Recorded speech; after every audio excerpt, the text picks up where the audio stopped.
directors, and alternate election officials. Move for approval. Second. It's been moved in second. Discussion. All those in favor? Aye. Aye. Opposed? Carried. Number 53, I've been asked by Alderman Stefanski to hold this he wants to look into it further. I'll let him explain his reason for holding it. So I'd like to hold this for 30 days because I gave everybody a PDF file of this. Yep. Because if we would go forward with this, there are some things that could potentially cost the taxpayers money. And I want to investigate in this what it could potentially cost before we just go ahead and say yes. So I'm asking for it to be held for 30 days. I'm kind It of would- it would give, surprised. it would give us time to look it over and I don't have any problem with holding it for 30 days. I don't think there's any timeline, is there? Madam Chair, why 30 days and not Me- next Mayor. council meeting? The council meeting's fine, too. because I just wanted to give everybody enough time to look into it and research. I think at the next committee meeting, it would be appropriate. That's fine. I just was, That should give people time. If I Yeah, can, from- it was just, this was, Comment, Mayor? and you were, Yep. Antonio, this was a big theme, and then they had, just so everybody's aware, they had a bipartisan group in DC that really hammered on what they want to see out of the presidential candidates, as far as a lot of the items that they were hearing from their residents and their citizens. And, so this is what they came up with. I'm not aware if there's a real strong timeline on this, but I know that this has been going out to hundreds of cities across the country, and they've been passing it. And I just think it'd be a good thing to lend our voice to. I think it touches on a lot of the challenges that we face, specifically on infrastructure.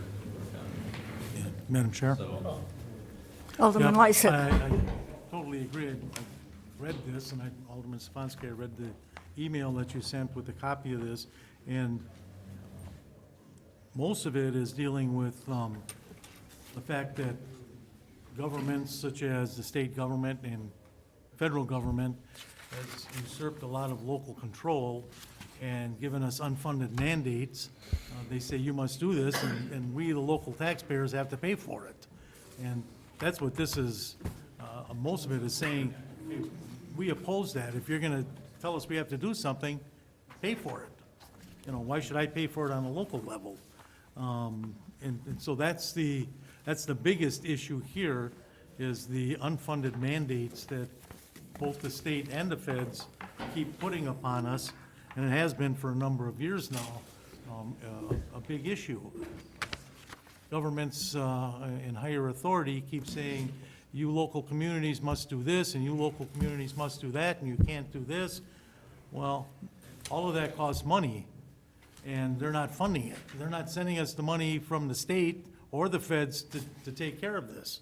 The state collects all this money in sales tax, and they don't give enough back to us. They don't give any back at all, hardly.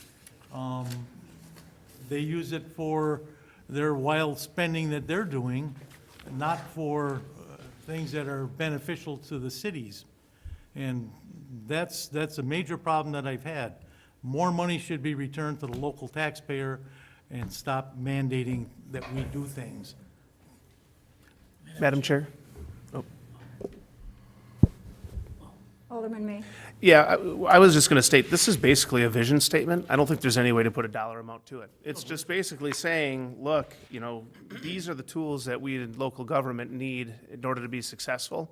So, I mean, if you want to hold to, you know, whatever, I'm fine with it, but I don't think you'd be able to put a dollar amount to any of this anyway, because it's not specific enough. It's basically saying, partner with us to do, you know, to help fund the transportation network, help us with workforce development. It's a vision statement, not a policy Right. outline. Alderman.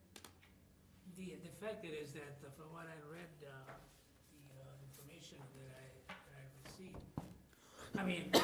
Alderman May says there's no incurrence on the city part of any cost, really.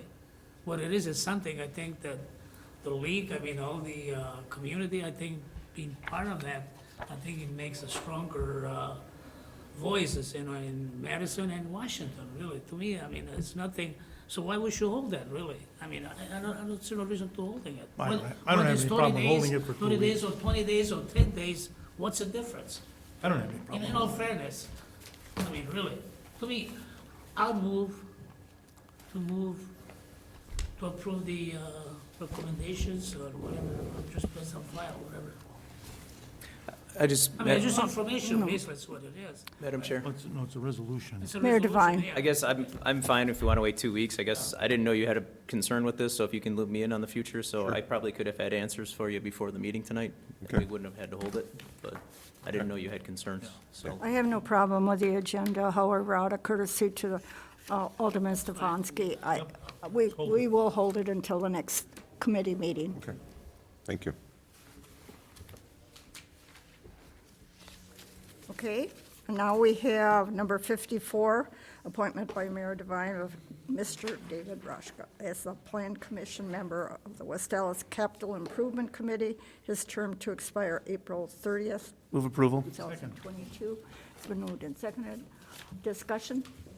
All those in favor? Aye. Opposed, carried. We adjourn. Second. It's been moved and seconded. All those in favor? Aye.